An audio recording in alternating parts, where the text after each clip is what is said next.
your social media is not bringing in clients. There's a couple reasons for this. One is that you've been marketing too late. And I don't mean, you should have started your business 5 years ago. People need months to get to know you and to want to have a relationship with you to the point that they'll let you see their bank statements. Don't think that just because someone followed you today means tomorrow they're going to schedule a consultation. It does take time to build a relationship. And in order to do that, you also need to be consistent.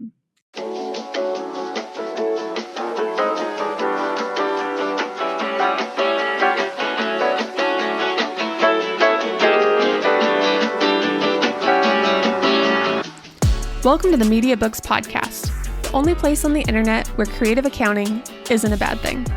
Owning a virtual firm today means having a professional and modern online presence, and in this podcast, we talk about how to do just that. My name is Kristen Corey, and I'm the owner of MediaBooks, a media agency that provides creativity exclusively to accounting firms. And if you're an accounting firm owner, you're in the right place. Let's get into it.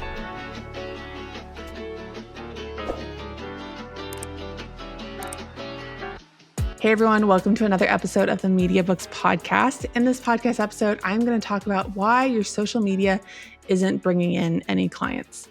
Today, it seems almost essential to be on social media if you own a business. But when you do you have trouble making sales? Not being able to generate any sales on social media is a common issue that I hear about from different accountants and bookkeepers. So I want to talk about some of the reasons you may be struggling to close those sales. Okay, so before I get into those specific reasons, we need to first make sure that your perception is reality. In episode 251, I talked about a client who thought her social media wasn't bringing in any clients. And what I basically told her was that, look, if you look at your last 3 consultations and tell me if any of those people that you had consultations with follow you on social media. If they don't, then I agree with you. Your social media strategy is not working. If they do follow you on social media, then how you think social media is working may not be working how you think it is. Your social media may not be bringing in new leads, but it still may be a very important part of the client journey. And the client journey is kind of this idea that we have in marketing that someone finds us. How do they go from finding us to becoming a client? And the expectation is that someone sort of sees an ad, hears about us, finds our profile on social media, they find us, and then they immediately go to that link to schedule a consultation because they are so infatuated with what we have to say.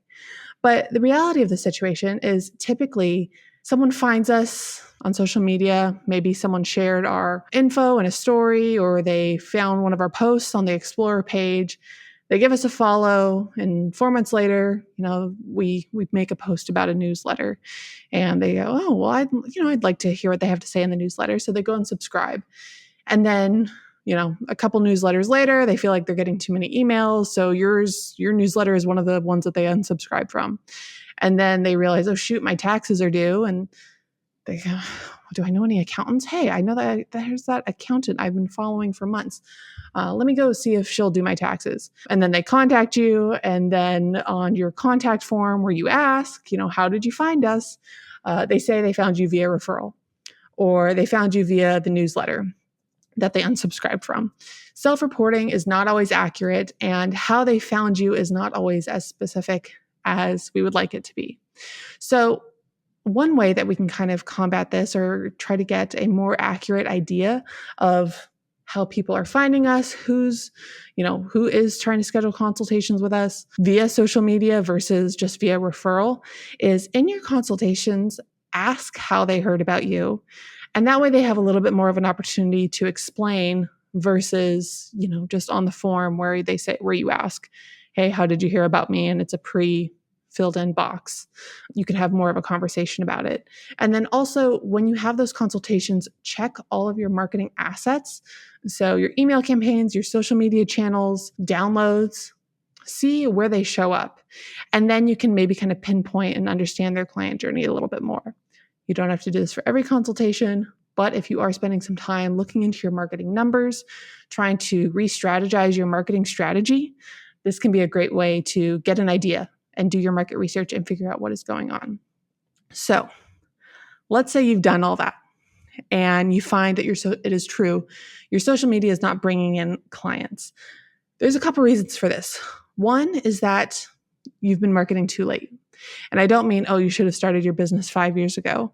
But in the example that I talked about of kind of clients having this experience of getting to know you, following you, unfollowing you, people need months to get to know you and to want to have a relationship with you to the point that they'll let you see their bank statements. Sometimes they find you immediately, they're in a rush, but more often than not, people are likely going to be spending a lot of time not absorbing, consuming, that's the word I'm looking for, consuming your content to get to the point where they think, okay, I trust this person. I want this person to be doing my books.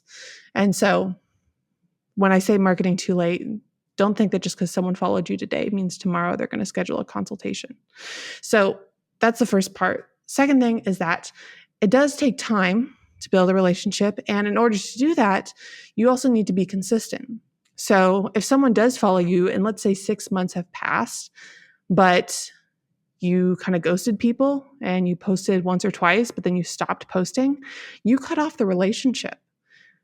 And that's the difficult part is that, yes, in my last episode, I talked about how you don't have to post daily, but you do need to post sometimes. People do need to hear from you from time to time, just like any relationship. So if you've ghosted, you've cut off the relationship and cut off that trust building. And this is kind of why I have my 2-platform rule. When you're starting out and you're trying to figure out where do I market my services, I talk about pick 2 platforms that are at the intersection of a platform you're most comfortable and a platform where your audience is most likely to hang out. And I say most comfortable because it is more likely that you will be posting on there because you're already comfortable with the platform versus trying to adopt a new social media platform that you have to learn. You have to learn kind of the language of the social media platform, how to post, what to post, all those different things. So that's why I have my 2-platform rule. It helps you stay consistent. It helps you not ghost and meet that sort of extended timeline that is needed for someone to build a relationship with you online. Now, let's say you provide tax services. If you think I'm going to start marketing in January, you've already started too late. Because again, people need months to get to know you and to build that relationship. So for my tax clients, those that offer tax services, I recommend starting to really get serious about your marketing and focusing on tax content in October. Because that's going to kind of give you that runway that you need to start really showing, hey, you can trust me, I got your back or whatever your messaging is. It can still be a little bit late, but if you have felt like, I need to get serious about my marketing. I need to get serious about my marketing. For tax services, October is kind of the okay, now's the time.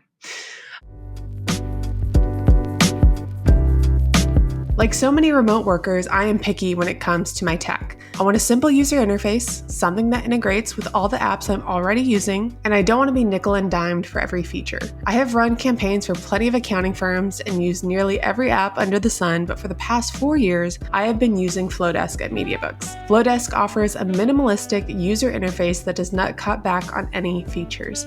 With workflows, automations, email campaigns, and advanced analytics, all for one price, I have no plans on switching anytime soon. And if you want to check out Flowdesk, you can get 50% off for your first year by simply clicking the link in the show notes.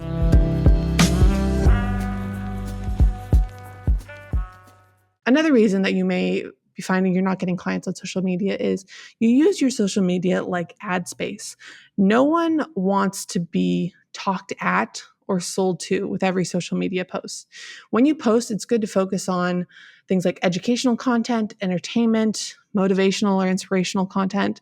And just a few examples, let's say educational content, things like deadlines, tips and tricks, show that you know what you're talking about, debunk myths, as I did in my last podcast episode, show that you are qualified to talk about this subject.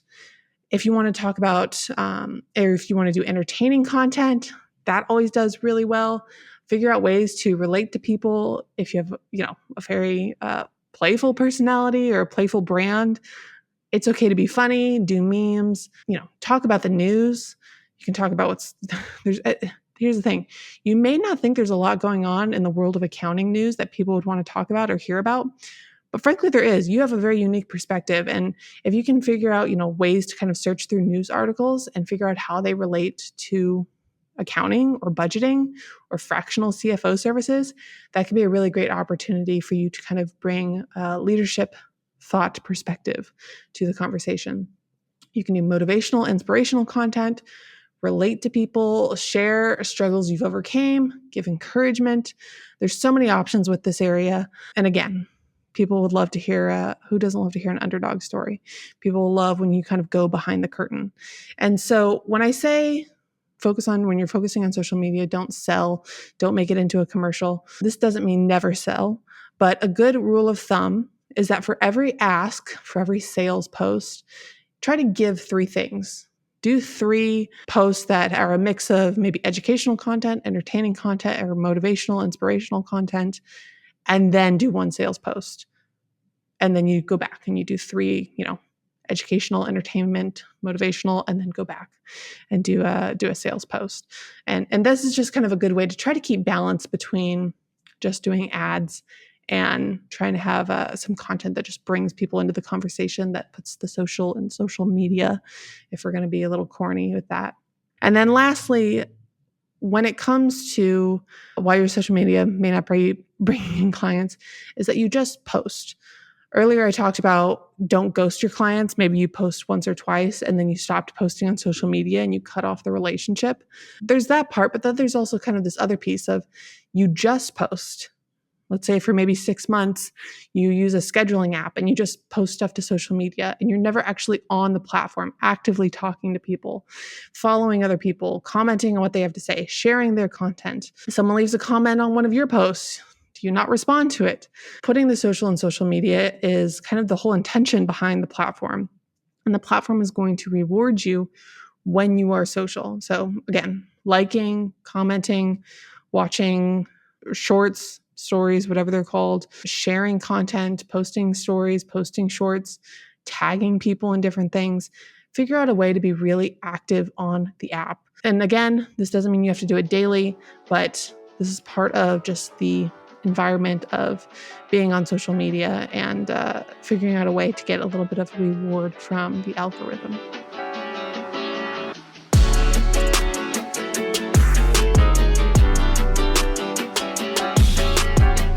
When it comes to designing websites, the service page always takes much more time than anticipated. It can sometimes be hard to verbalize everything you do, so I always recommend simplifying, which is what I'm going to do right now with MediaBooks. Here at MediaBooks, we offer 3 services for every stage of your business. We offer web design for when you are just getting your marketing strategy up and running, or you need a website refresh. We offer website audit services for those DIYers, and we also have advisory services for those who love their website and are ready to advance their marketing skills. Get started with MediaBooks by visiting MediaBooksAgency.com. MediaBooks, the only place on the internet where creative accounting isn't a bad thing.